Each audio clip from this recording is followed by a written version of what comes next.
And so I want to say hello. I'm Sandra Bishop, and I'm sitting here with Dr. Will Coleman, who is in town here in Cleveland, Ohio, because he's doing a big workshop here at the Beechwood Hilton tomorrow, which is June 30th.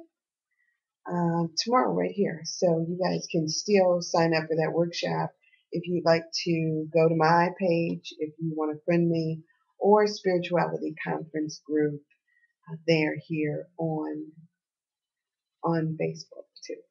Okay, but go to my page and I'll put you up. All right, so welcome. How you I'm doing? doing wonderful. How are you doing? I'm most fabulous. I am just ecstatic to get this opportunity to talk to you. Part of what the Spirituality Conference Group is doing is bringing people in like yourself to talk about spirituality, to talk about science of mind, some of the other modalities that people may not be exposed to. Tell us a little bit about science of mind, if you Yes, well, Science of Mind is currently it's a field of study. It's a textbook, will. and it's something that I'm doing on Monday nights since January, Okay. and it's focusing on the power of creativity, the power of the mind, on metaphysics, philosophy, theosophy, theology, those different aspects of what we are doing in this particular class.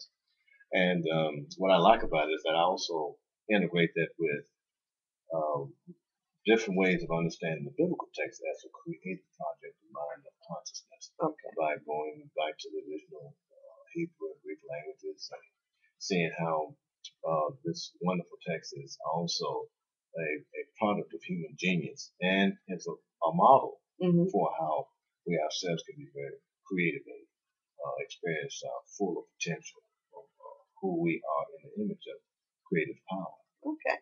Now, so did you start off as a science of mind No, person, no, no, or no, no, no. how did you My start off? background, I grew up in the Pentecostal church, actually. Wow. Church of God in Christ. So you know your Genesee. word. Exactly right. Grew up Yeah. in. Okay. I went to a Presbyterian college Mm-hmm. when I was in college age, and then subsequently I also became a Presbyterian minister, trying to Mm-hmm. actually still am. And then I also did a lot of independent study Mm-hmm. in what one might call mysticism. Okay. My PhD was in philosophy and theology, so I have Mm-hmm. a good ground in there in various fields related to not only biblical study but philosophy and theology.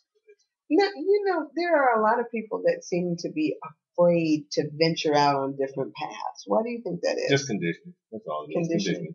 Most of us have been conditioned to work within a certain frame because it feels comfortable. Mm-hmm. But the adventure of life is actually coming to those horizons and then allowing yourself to go to the next threshold. That's how inventions and that's how new insights come to us. So Right. you have to discover how not to be afraid of your capacity to be yourself and Okay. follow your dream.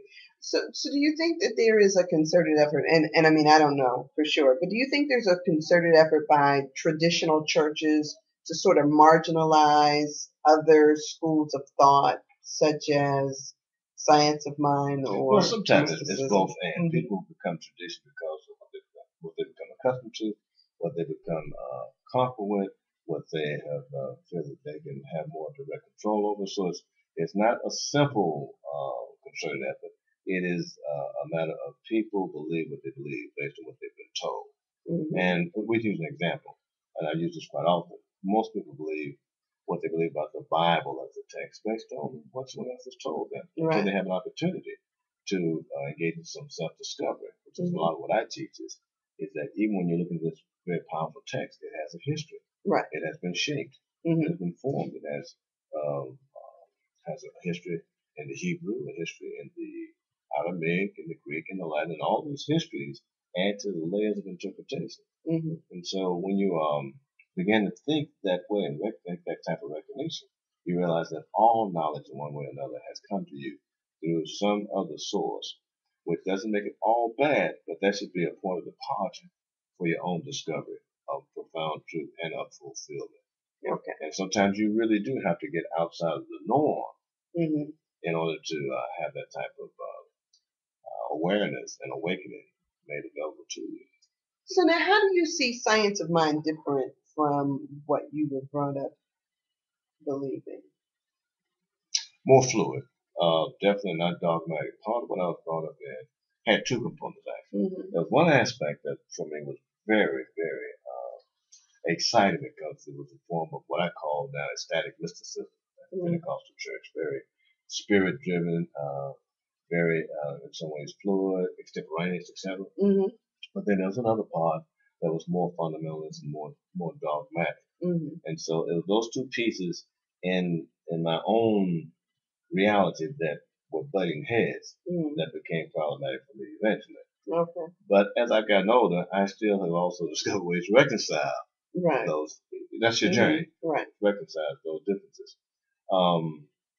It's not just science of mine, but it's been my own pilgrimage through the educational Mm-hmm. background, through becoming more aware of the Mm-hmm. history, in my case, of the Bible, of theology, of Right. philosophy. Right. When you have Right. an awakening that human development is much broader than you formerly were taught or thought Mm-hmm. that it was or is, then that's going to open you up in different ways Right. to a broader reality outside of yourself, Mm-hmm. but also to a deeper reality within yourself. So it's both and not either or. And then in that respect, one of the things that New Thought, what's called New Thought, Mm-hmm. Ancient Wisdom, Science of Mind, etc., represents is, um, I think, helping one to understand um, the unlimited power and creativity of mind. Mm. Okay. Yeah. I think that's so true. Now, so when I saw that you also dealt with the Kabbalah, Yes. how did you Well, I went to, I got my master's degree mm-hmm. in also in theology. Okay. And at the time that I just completed my master's degree, I became interested in, I knew church history, I knew the Bible, etc. I became more interested in kind of the undercurrent Okay. of Western mysticism, Western Mm-hmm. thought. And one of the things that came into my purview was something called Kabbalah. Mm-hmm. And so I began to research Kabbalah and found out that it was a very powerful system, intellectually and spiritually. It had ways in which it could be, for me, both um, intellectual, emotional, spiritual development. Mm-hmm. And so from at least 1985 to present, I became a student of Kabbalah and then eventually a teacher. Yeah. Now, for some reason, my mind drifted back to your talk when you were talking about the Pentecostal church. It's interesting because it seems as though some of the ancient religions, whether you're talking about some of the ancient African religions, Exactly. they were all very expressive and moving and, as if you were entranced by religion. Do you find that as you go outside of Pentecostal into some of the different areas? I think That there's a template. I mm, think that the indigenous traditions tend to be aesthetic, embodied, mm, ritualistic in terms of what one learns is through what one does. mm, And so, in that respect, Pentecostalism is like any other shamanic tradition, any other tradition that is initiatic in its own way, okay, where the psyche, consciousness is open up to other dimensions. okay, Now, these other dimensions are not just out there. These other dimensions in here. right, And as I said earlier, that is what growing up was just so powerful for me. right, The part that was less so was then when you put dogma on top of it. If you keep it fluid and keep it open, you've got something that's amazing. mm, And so you'll find that I think again that in various cultures the shamanic tradition is that which is in a sense rises up from out of the earth and from the people. mm. That's interesting. So now, do you find that, so if we're talking about the shamanic, Mm-hmm. do you find that it better helps people to deal with themselves as spiritual beings as opposed to just because most people think that this is it, they're just their bodies and It's just his time. Do you think that there's some release through that helps people to see that there's so much more, see those other layers? Yes, and also that it's not, as you said, it's not just individual, but the powerful traditions, spiritual traditions, also are connected with community development, and also connected with the a deeper sense. True mysticism is a connection with, yes, on the one hand, a deeper sense of who you are as an individual, but also a deeper sense of who you are in relation to other individuals, and indeed in relation to the entire cosmos. I mean, that's where illumination comes from. Illumination is the recognition that ultimately there's one reality, and we're all interconnected. And so it's not just, not only individual, it is corporate and it's cosmic illumination. It's recognizing that the I am is within me, as well as the expansiveness of the I am is all around. It's like Yeshua being called the Word. We recognize that it's being called the Word. It doesn't just mean a literal word. It means that it's a particular form of consciousness in a form of awakening that he embodies. And how he embodies that is through his relationships within himself, but also, more importantly, with others. So it's both and, not either or. It should be both and, not either or. Interesting. So now some people would say, or I don't know if they would say, but it seems as though they have interpreted the Bible as saying something different, as if there has been this wedge that has been placed between man and the earth, or as if we're supposed to subdue it, and it is there as our servant, and not necessarily something that we participate in. So you're getting support for this combined cosmos. It's a process. Again, people say what they say about the Bible, not what they've been told. What they've been told in a particular language. This is how we learn. And so, if a person says, "Well, I believe the Bible is, the literal Word of God, etc.," then you have to think, well, how did you come to that place? And if you ask them, and they're honest about it, they got to tell you. Someone told them that at one point. But when you begin to recognize the history and evolution and the dynamism of the Bible itself, all the different layers that it has gone through in order to be the book that you now have in front of you, as I said earlier, then to me, it becomes more exciting because you're not stuck with just one interpretation, but you have a book in front of you that is organic, that stimulates profound thought. That is a model, has models in it for how one lives, how one interacts, but it's also a book that can stimulate an ongoing process of growth. And that's the key, an ongoing process of growth. And the better you understand, for example, you get the illustration of subduing the earth, etc. But actually, if you read Genesis chapter 1 with some knowledge of the Hebrew, it's more dynamic than who's controlling what. It's a process of what's been described in those 7 days of creation. It's a process of ongoing creation, ongoing balance, a sense of ecological balance between the powers and forces of nature, if you want to describe them that way, and the human being who was finally created on the 6th day, who, by the way, is described as both male and female. So as male and female is called into partnership, and is actually called into partnership to be a steward in relationship to everything else that has been created, and not to subdue it, but to work in relationship with it. Wow. And then just one more thing. The most important aspect of that whole story is the Shabbat, i.e., out the processes of creation, the most important thing is recreation, rest. Okay. You guys, I am here with Dr. Will Coleman. We are out here at the Hilton Beechwood, where he will be doing a conference tomorrow. Tomorrow, June 30th. I keep getting that confused.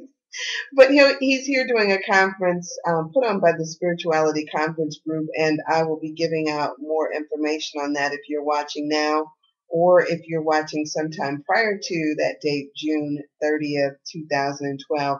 I'm so excited about this. Okay, so stay with us because I've got more questions here.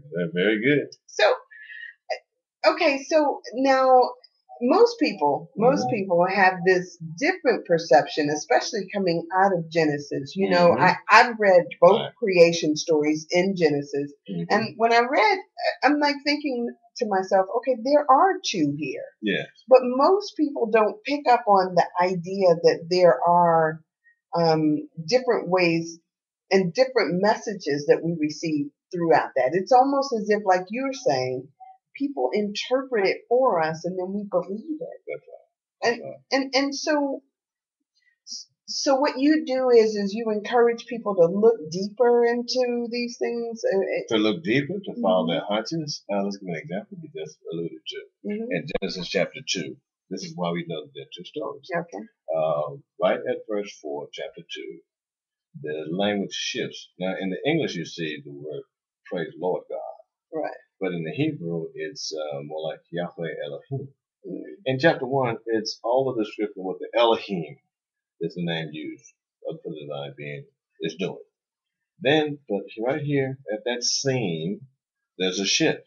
Okay. And that shift tells you that this has been actually written by someone else with a different point of view. Okay. So the first story that we read is describing the days of creation of the heavens and the earth from that kind of vantage point.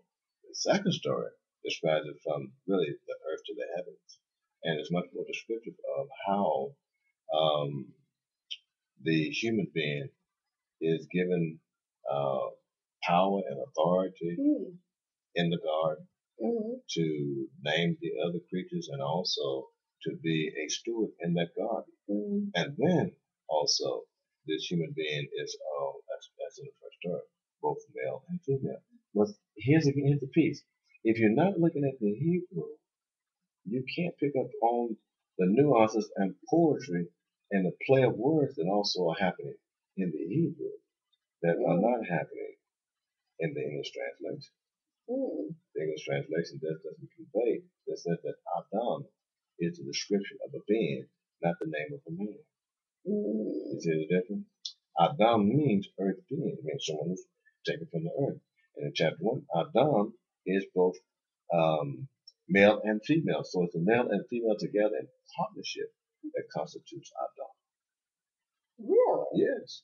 And then chapter 2, most people say, well, Eve, who's not named Eve at all in chapter 2, was taken from Adam's rib. But when you read it in a very careful way, again in the Hebrew, it's not just a rib, it's an entire being. It's like almost like they're Siamese twins and then they're separated. And then there's other poetry where it says, like we say, well, that God doesn't find a help meet for almost second tier. No, that's not what people say. The Hebrews say that there's no one found as strong because the other animal beings, etc., are not on the same level with the being. And that's why the partnership again is being emphasized in that passage. And these are all these little things that are there, but you can't see them if you're only working in English translation. That's why you need more and more. You need to be able to go back to the core and understand that Hebrew has his own poetry, his own rhythm. And it's not something that you have to be technical about, because now we know, as not in the past, we have resources that can help you on the internet. You can find in Bibles that help you actually see the word for word translation. That's probably what we'll be doing on tomorrow. You can work on a different text with the same principle. And so again, when you free your mind up around this text, it just opens up a whole other dimension of how you understand reality. That's the path, how you understand reality. Wow. When you take it out, not take it, but when you allow it to be taken out of the box. Right. That has been placed there by tradition and by different translations. Then you really begin to have some powerful revelations. Wow. Let me give you an example for tomorrow. We'll be talking about the book of Revelation. Okay. And when most people think about apocalypse, if I say apocalypse, what comes to mind? Just doom, gloom. Yeah, just Boom, like a Wrong. big bang or Wrong. something. Wrong. Okay. Apocalypse has nothing to do with that. In Okay. terms of its meaning. Okay. So People have what does it received this mean? idea. The opening words in the book of Revelation say Apocalypsis Jesu Christus. Apocalypsis Jesu Christus. The apocalypse of Jesus Christ. Mm. But it turns out that what apocalypse means, the unveiling. Ah. It means simply the manifestation, the making clear of how, because the name Jesus itself also has a meaning. Right. In Hebrew and Greek, it means the living one saves. So it's the unveiling of how the living one saves. That's what the book is about. The living one saves. How is the unveiling of how the living one saves? Then you can add through the anointing. Now that's radically different from anything that you might hear that person say about apocalypse. So you see, popular ideas are wrong. Right. The true meaning is almost diametrically the opposite of what most people think it means. Now, I keep looking at this screen because I want to make sure you guys are getting this. I want to make sure it's recording, so I have to keep looking over here because this is powerful stuff. That's wonderful stuff. And so that means everything that follows, if you take that as those open words as a thesis statement, it means that everything else that follows, no matter how things go back, forth, up and down, the theme of the book is not all of this. It's the revelation, the unveiling, the manifestation of the living one who saves. So it's all about, and then the word for save means it's all about healing and transformation. So now the living one saves. So is that designating a particular person? Well, in the Hebrew, the word that often comes up is pronounces, sometimes pronounced as Yahweh.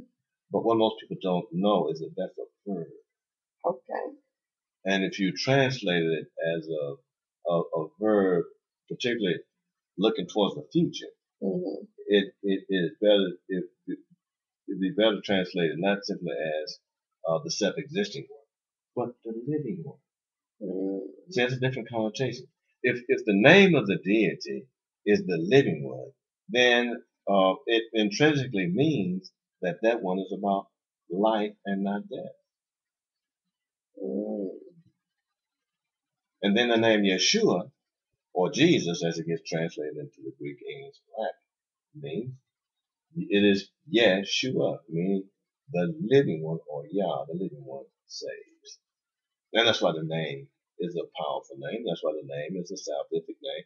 That's why the name also is a formula. And that's another thing that you learn from the Hebrew and Greek, is that names are not just names. They are formulas. And if you tap into the formula, you tap into the energy of it, then you can draw something very powerful from it, psychologically and emotionally. That's interesting that you say that because, usually when I'm dealing with people or just about anything, it's almost as if I can feel a vibration, as if there is, like everybody has an energy we or all vibe. do. Not only all people, everything has a vibration. Everything has a frequency because everything is in one way or another imbued with life from the living one. Okay. You see how I'm emphasizing that? Right. Life, the living one generates.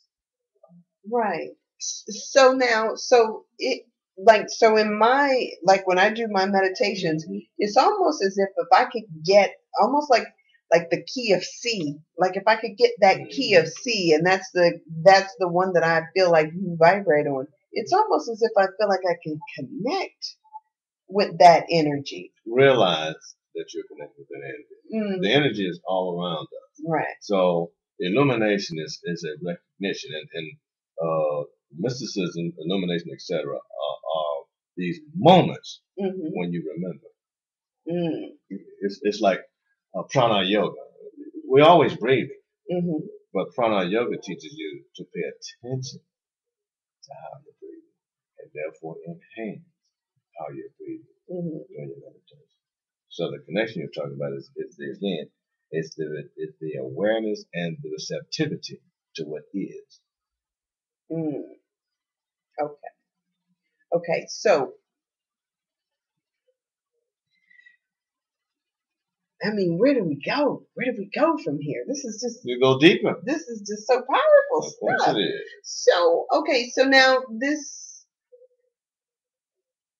Okay. So there was a point in the Bible. I love the statement when Jesus said that God is not a God of the dead, or the God is not a God of the dead, but of the living. Correct. All have life unto God. Mm-hmm. He says that, and but for some reason, people like to um, first off, most people believe in this concept of death, and then they like to cling to what is past rather than seeing the Bible and religion and all that as living right now.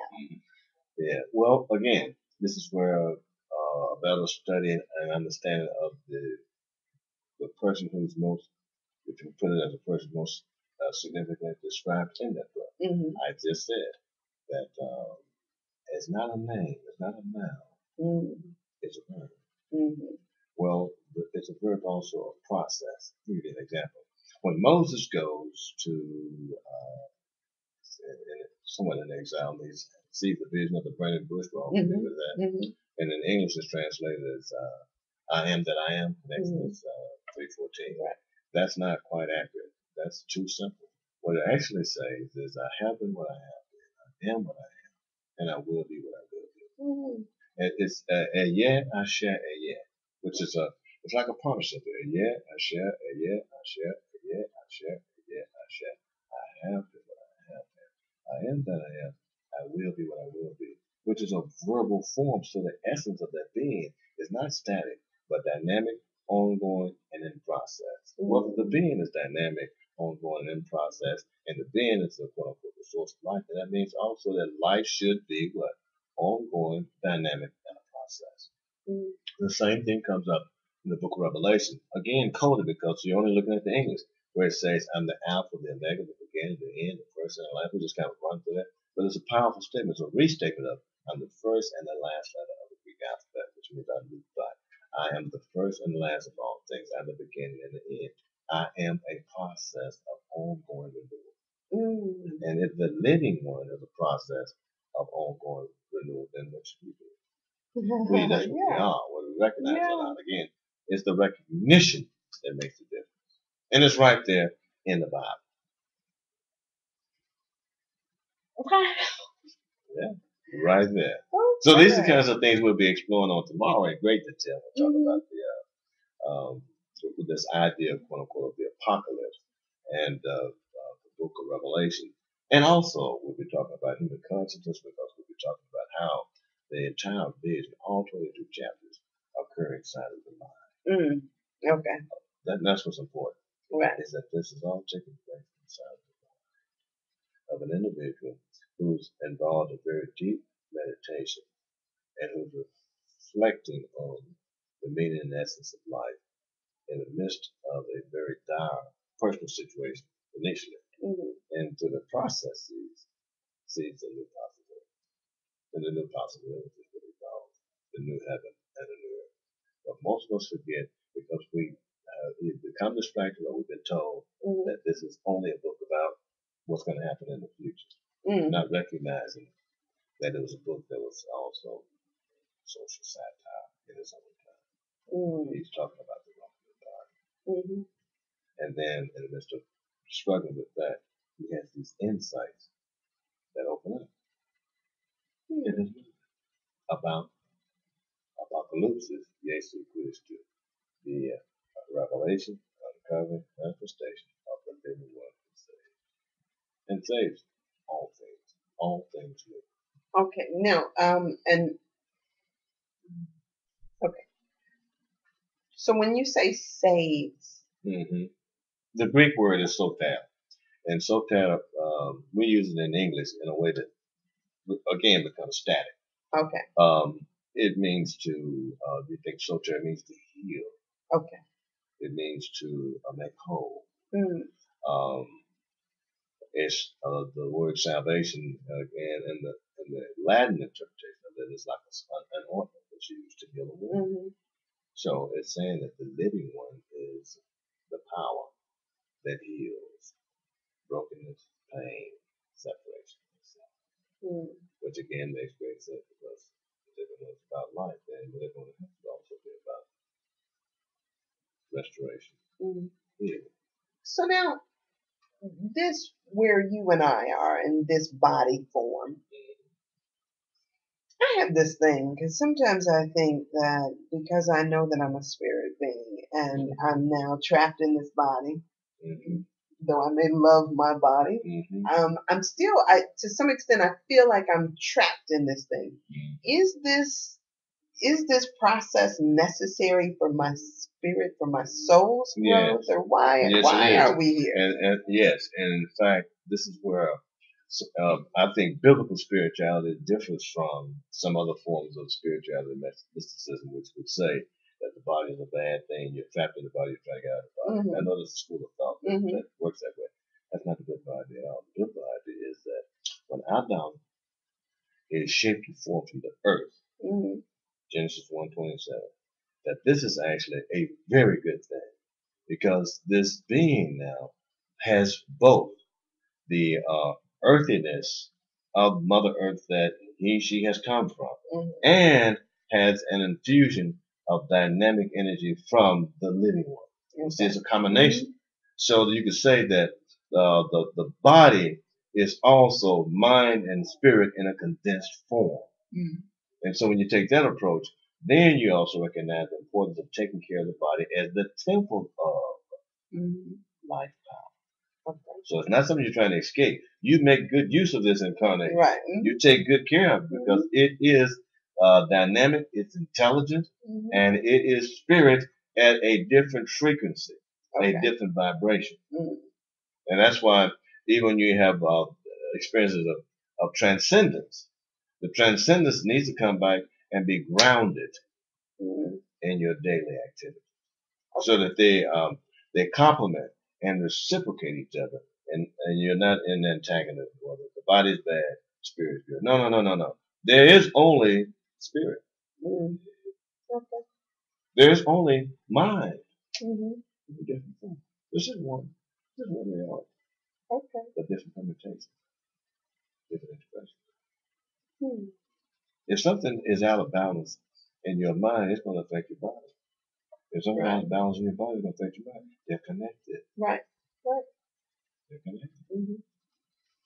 Interesting. And so when you complete, if you want to say, if you complete a cycle in quote unquote this body, then you still should optimize how you've chosen to incarnate or be brought here Mm-hmm. in this body at this moment, in this place, at this time.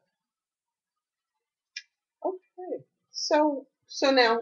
So when someone says in Hebrew shalom, Mm-hmm. they're not just talking about your body or mind. They mean the whole thing. Okay. It means peace, tranquility, and balance in every aspect of your being. Because this is all good Okay. and should all be taken care of as though it's all good. You take care of it, it takes care of you. Hmm. Okay. So now, since we've gone there, Mm-hmm. can we talk for a minute about this dynamic between men and women, male female relationships?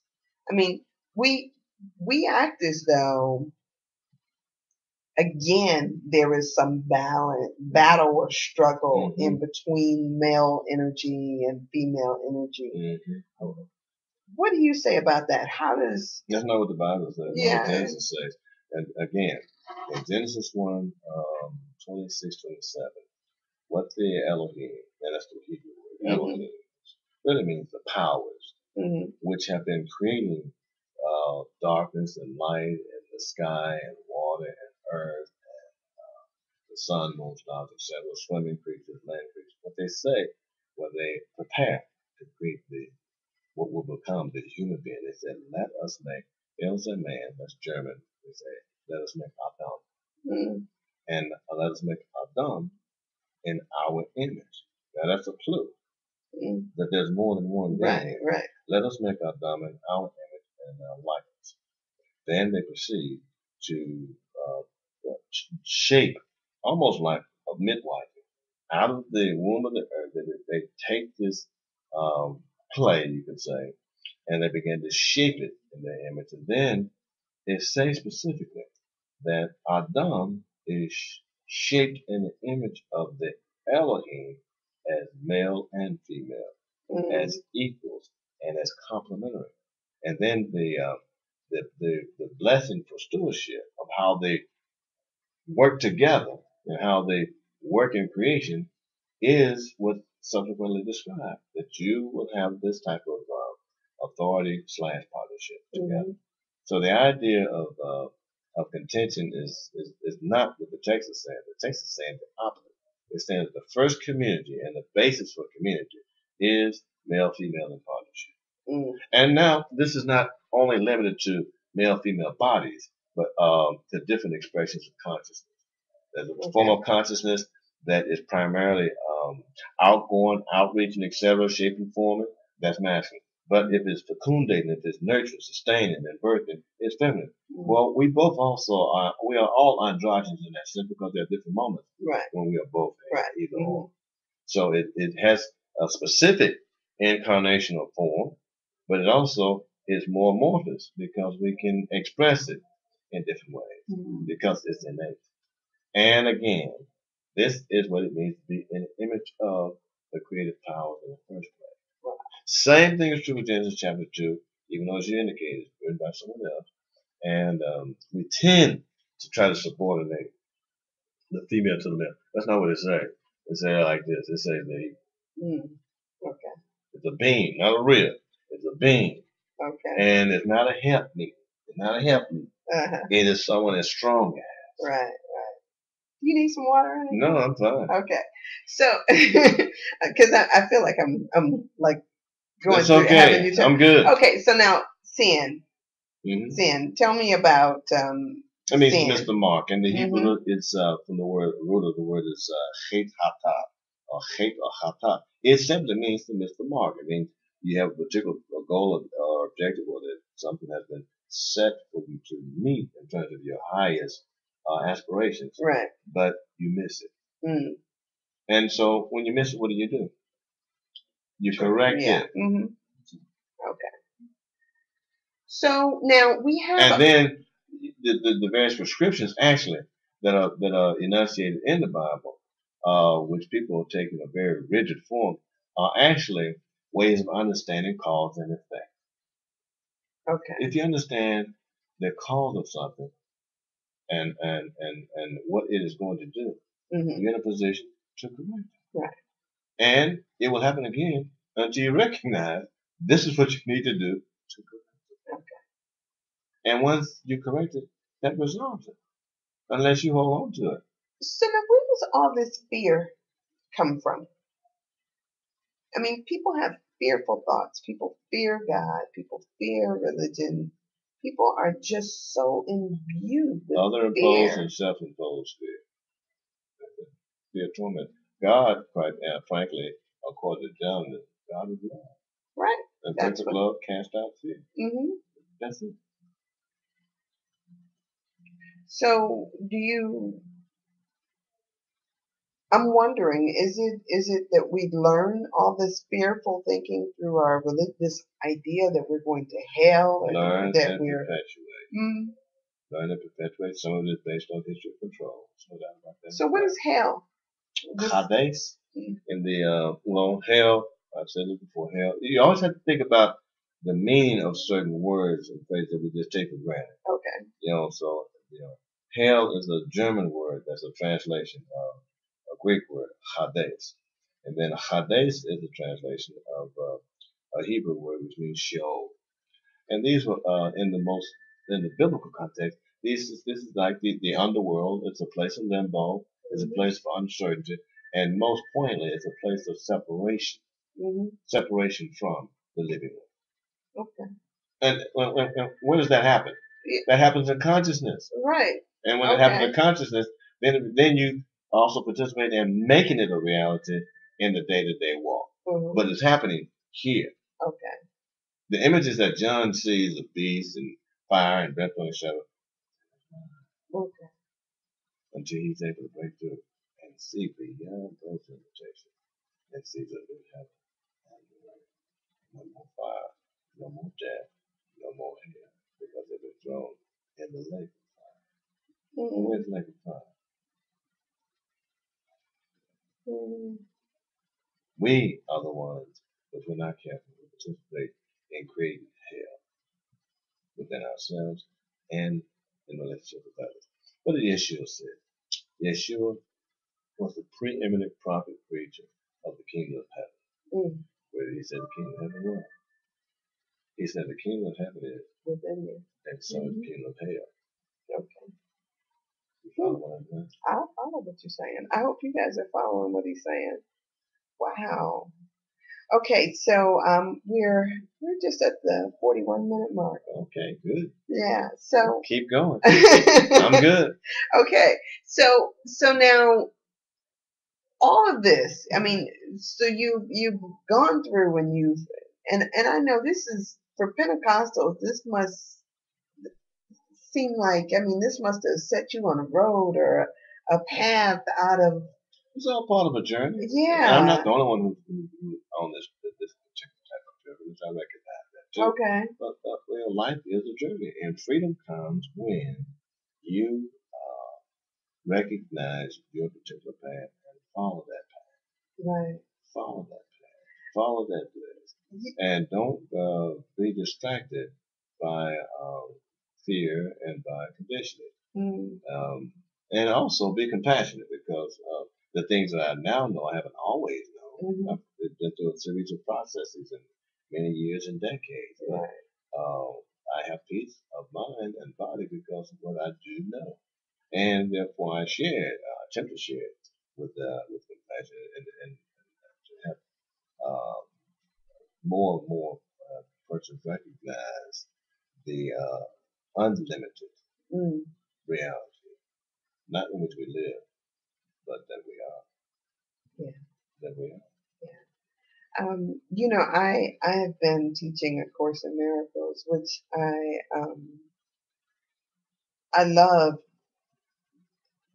and even as I say I love it, I recognize that there are parts in it that just are difficult sometimes to reconcile, and so what a lot of us learned through our teaching, you know, in traditional religions, was that we're not supposed to question or doubt, Right. but rather to accept what we've been told. Right. And yeah, By whom?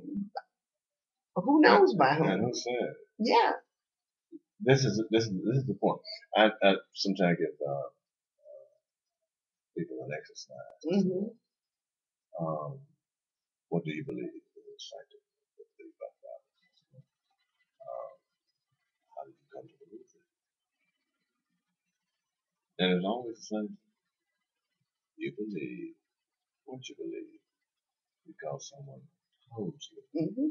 what to believe in English. Okay. And you said it enough times that you began to believe that these were actually your ideas and your words. When necessarily that's not the case. Now, when you recognize that all that one believes initially comes from someone else, some other form, some other figure of authority, you don't have to reject that, but you recognize it for what it is. And then you, when you grow up, as Paul says in another place, when you're a child, you behave like a child. Mm-hmm. When you grow up, you become an adult, you put away childish things. Right. And one of the childish things to put away is somebody else's thoughts in your head. Mm-hmm.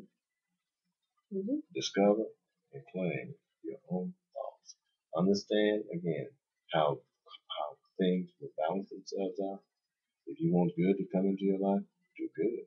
Mm-hmm. If you want not good to come into your life, do not good. Mm-hmm. Whatever you sow is what you will reap. And whatever you sow, you also can correct. That's it. That's essential. Mm-hmm. You can correct it. Then you correct it. First of all, foremost, by changing the thought patterns in your mind. And most of us have no idea.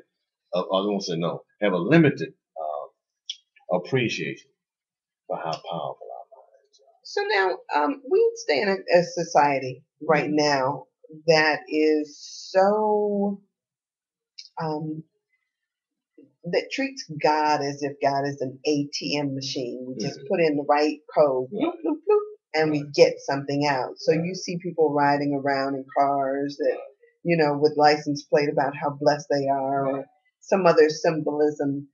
I, I think that I don't know if I want to say that today we seem to have this image of our relationship with God as if it is all about what can God do for me Right. rather than what I sow. Right. Or rather than it's the universe and how things have been set up is Okay. biological. God is not slow. No.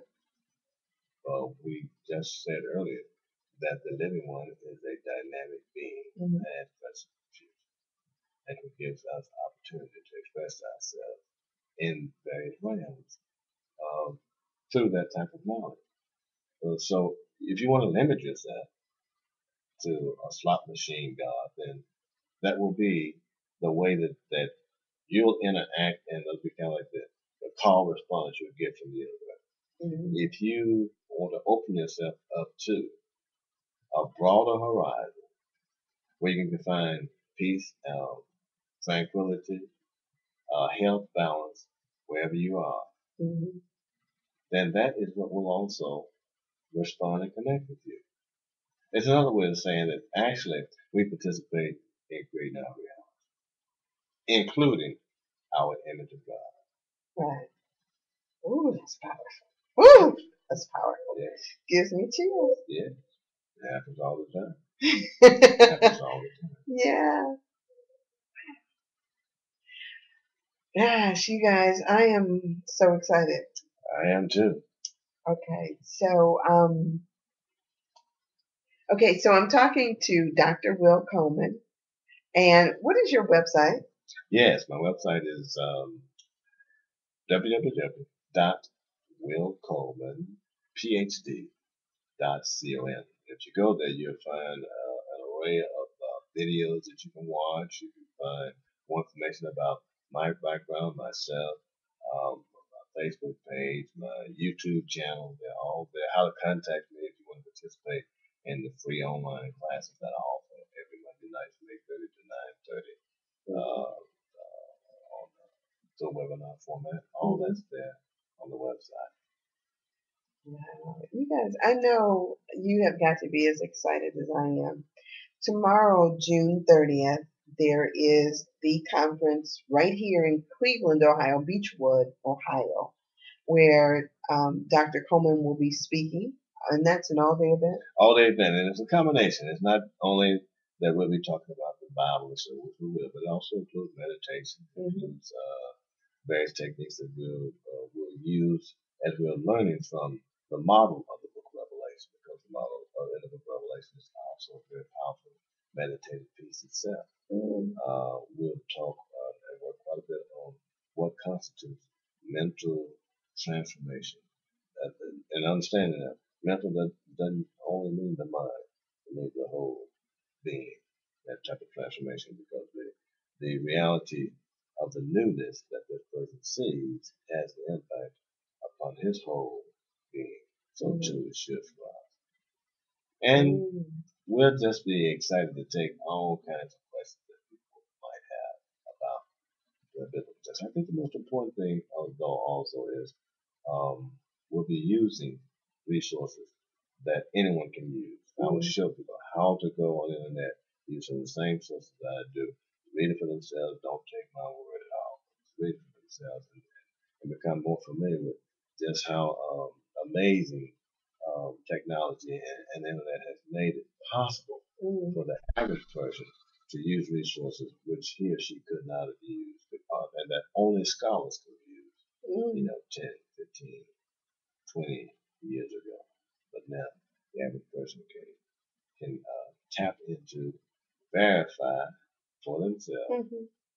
what I'm talking about. When you actually can see the different versions, for example, of just Genesis chapter 1 in Hebrew, Greek, Latin, German, English, then it clicks. Then it can't be just one book or one translation. You have all of these different layers here. Right. Right. And just that experience is powerful. Right. And then you take that and look at all the other different languages in the world and all the other different translations in English. Initially, it might seem a little overwhelming, but ultimately, it's liberating. Yeah, I And would to say know, so. and to know that there have been, this is another important piece, and to know that there have been individuals and groups on this planet who have known this all along for centuries, but not the average person. Yeah. That's the piece. I see your ring. So, I mean, you're like, I've been connected to a lot of sources. yeah. A lot of sources, you know. Yeah. That's what knowledge comes from. It comes Yeah. from being connected, realizing you're connected, and then sharing what you've gotten connected to with others. So now, but now here's the other piece I want to ask you about that. If I know that what I do, how I am towards other people affects me, my life, why would I not want you to have the same light, be enlightened like I am? Why is it that we have people who try to keep knowledge or to color it in certain ways? It becomes for whatever reason, it becomes stuff out of own fear, own sense of security, control, etc. But here's the piece: you cannot stop the process. This is so See, there's always a process that is Mm. bigger than the individual of any given historical. Mm. Come on, we can think about just the history in this culture. Okay, there was a time this that sign said you go here, you go there, Right. and some said it'll never change. Right. It changed. Yeah. Yeah. It changed because there's a movement, and this again is why I find it so powerful to be more familiar with the original languages of the text. You understand what I said earlier about the living one is about life, Right. and life is a process, and you're not going to stop the process. You might delay something, but you won't stop it. It is going to keep moving towards its own larger cosmic goal, and not just for humans, but for all of creation. Okay, and so one more question. Yes. So in your mind and from what you know, what happens to my spirit after it leaves this body? Then what? Well, your body returns to the elements that it came from. If it follows the natural process, so it returns back to the intelligence of the earth. It returns back to the intelligence of the various minerals components that is constituted. And what we call spirit returns to another dimension. And I don't know if anybody knows exactly what that dimension is. We call some call it heaven, some call it wrong, etc. But we do know that because of reports, we do know that as human beings we are constituted both with a very strong part of us that is of this earth and another part that comes from another dimension. Right. You know, it's interesting because in science we were taught matter is neither created nor destroyed. It just changes form at some point. So I know that at some point this body will break down, but this consciousness that I know to be Sandra, I know. Well, break down and or be transmuted again. Okay. Because it is recycled into the billions of years of this planet as well. If we follow the natural process, and sometimes we we've as humans have done things that seem to again halt that process, but ultimately it doesn't. Everybody here belongs to her. You're going to return to it. You're going to return to it. You're going to give back. At the end of the day, you're going to give back what she gave you. Okay.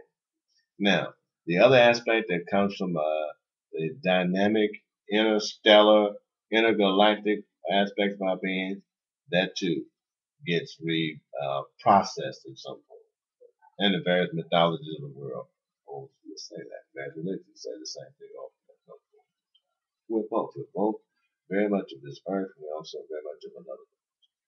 That's why we can have transcendent experiences in this body. Well, I want to thank you.